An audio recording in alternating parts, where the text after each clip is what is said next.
There's an inner battle that all ambitious people come up against, and it's an inner conflict.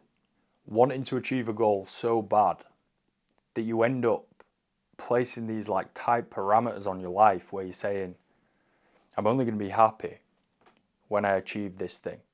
But by default, what you're also saying without realizing is I'm not going to be happy now until I have it. And you make the process uncomfortable. You make the process laborious and frustrating, and it just feels like it's taking way too long. But the process is the only thing that actually gets you to the goal. You have to love the process. It's about the process. It's about the journey. It's not about the destination. And you'll hear that and you'll think it's a gimmick. But one day it's going to click. Maybe this video will plant a seed and then it'll slowly start to grow, and then one day you'll understand it. But it really is about the journey, because the destination, the end goal, it's not just a material thing. What we actually want under the surface is who we become as part of the process, and then how life unfolds because of who we are from achieving the goal. You've got to learn to detach from the outcome. It's about saying I want it, but I don't need it. I really want this thing. I really want to succeed, but I don't need it for my happiness and my peace. I can just embody that now. I'm fine as it is. And that's going to put you in a far superior mental state to actually go and execute on the inputs that create the output anyway. You want the output, you're focusing all on the output, but it's the inputs that get you there, right? It's the present moment that actually takes you to that future outcome. You've got to learn to detach. You've got to understand that letting go has a profound impact on now. There's a certain flow to life. Life has a funny way of bringing what you want to your doorstep. And it's never in the way that you imagine it would be. You become obsessed with what you're working towards. And you need to be. This is where the conflict starts, right? You've got to be very clear on what you want. You've got to have a North Star vision. It's not just about the goal, but it's about how life looks after the goal. You've got to imagine that in detail. You've got to imagine how you feel in that state, and you have to embody that now. But how and when isn't your concern, and it's not in your control. How and when is up to the universe. You can kind of mold it a little bit. You can still impact the journey somewhat, but it rarely unfolds how you imagine it unfolding in your mind. And this is a Taoist philosophy, an ancient Chinese philosophy. There is a flow to life, like a river, and it's going in one direction. You can't swim upstream because you're wasting energy, and swimming side to side as well it's not as hard as swimming upstream, but you're still wasting energy. You just need to surrender, and you just need to go with the flow of life. Now, you can change the direction of the water ever so slightly by what you actually do and how you think and how you behave, but it's going in one direction. If you become closed-minded, you got your blinkers on like the horses wear, you end up missing other opportunities because you're telling yourself this kind of like fictional story, really. This is what I'm working towards. This is how it's going to unfold, and this is when it's all going to happen. So you're looking for these very like specific scenarios, and then you miss other opportunities and other synchronicities that God or the universe is giving you to make it happen. You just need to act with intention. You just need to get the most out of each and every day, and you just let the rest kind of take care of itself. Attachment is the root of all suffering. This is sorry, I'm just going to turn my camera down here. The light, the sun has just appeared in the UK, which it hasn't been for a very long time. This is a Buddhist teaching. Attachment is the root of all suffering. If you feel any negative emotion about where you are in life, frustration, pressure, stress, the root of that, or the cause of it, is because you have an ideal in your mind of what it has to be. I want to clarify here, what does detachment actually look like? What does it mean? Because it doesn't mean you just give up and you let go of the reins and you say, well, life will just figure it out. You have to act with intention. You have to act from alignment. You still need to execute relentlessly on a daily basis. You need to make the most out of the time that you have each and every day. I've been reading the Bible recently. I'm not going to dive too far into that, but I'm new to the Christian space, or the Bible, Christianity. But I read a parable yesterday, not even a parable, a verse, and it said, don't boast about tomorrow. And what it means is, you don't even know what's going to happen tomorrow. You may not even wake up tomorrow. You only have today. Spending time in the future is important to plan. You need a plan, you need a strategy, you need something to work towards, but it's all unknown. You only ever have the present moment. So you need to release the timeline. We have a tendency to grip with a white knuckle tightness on what we want, and more specifically how that's going to be achieved. That isn't how life works. The intention is important. How and when, not your concern. You've got to trust the process. Act as if it's all up to you, and trust as if none of it's up to you. Do everything you can every single day as if it's all on you, but then surrender and let go as if it's just up to the world, the universe, God, whatever you believe in. There's a good story here. I can kind of back up what I'm saying. So I did an Ironman 4 years ago. It was an Ironman 70.3, half Ironman. Now, context, I've trained for 4 months. I've hired a coach, I've paid for the coach, bought all the equipment. I'm only doing one. I'll do an Ironman at some point, a full one. But I'm only doing this event, so I've had to invest in all the kit, I've invested in a coach. 4 months of graft alongside being a one-to-one personal trainer at the time. I'm now obviously fully online. I was doing like 8 hours of PT a day, stood up, and then I'm doing like 2-3 hours of training every day, like 6 days a week for 4 months. I was fucking spent by the end of it. I was exhausted. But then it gets to race day.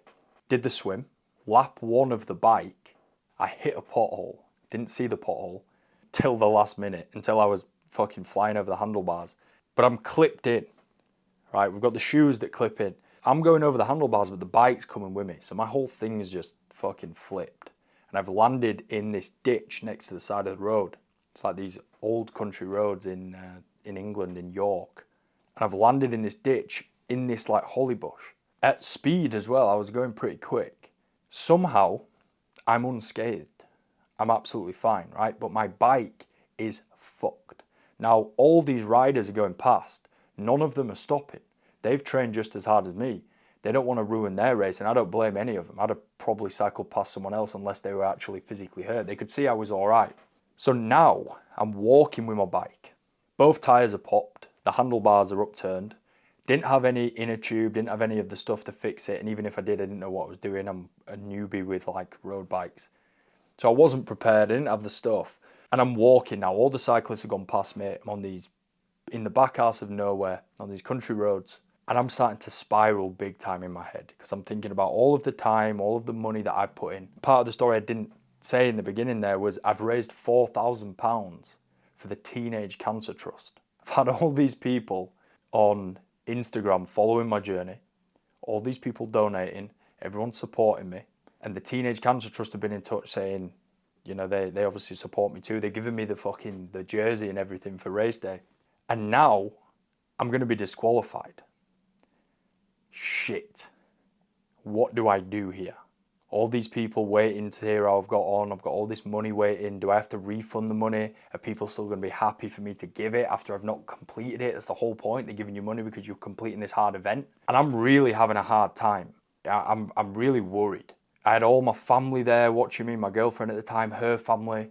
I'm stressing out big time. And I had my plan was to just keep walking down the course until I found a steward, and then I just assumed I was going to be out because I couldn't fix my bike. So I'm walking now, and I walked for like 45 minutes. Now, mind you, back arse of nowhere. I didn't see a car, didn't see a dog walker, didn't see horses, didn't see nothing. I saw one person, and this person saved me. But what I did prior to meeting that person was I arrived at the conclusion, after spiraling for a little bit, I can't do anything now. There's nothing I can do. So I'm just not going to worry about it.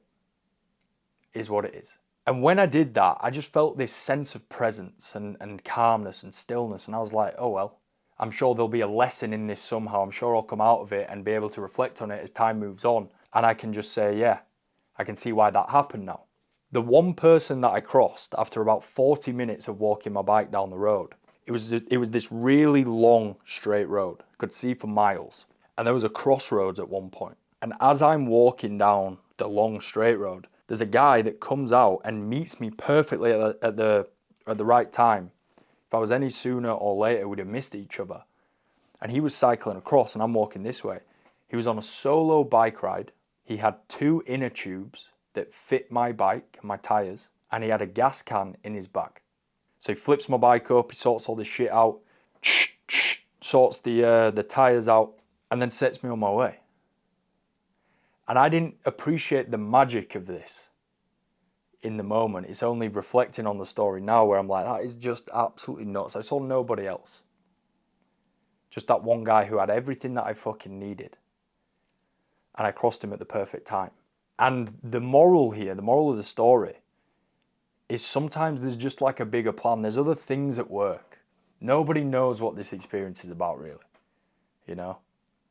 Nobody really knows what's going on, how this universe works, what's the meaning of life. But there's always something else at play. And when something happens in your life that you think is, terribly bad, not just that story with the Iron Man, but other things have happened in my life where I'm like, this is the worst thing ever. And then as time moves on, you go, I needed that. It prepared me for what was to come, or it gave me a valuable lesson and teaching that I needed for this next phase of life. So there's something else going on, right? There's some kind of higher power or infinite intelligence that has control over what we do.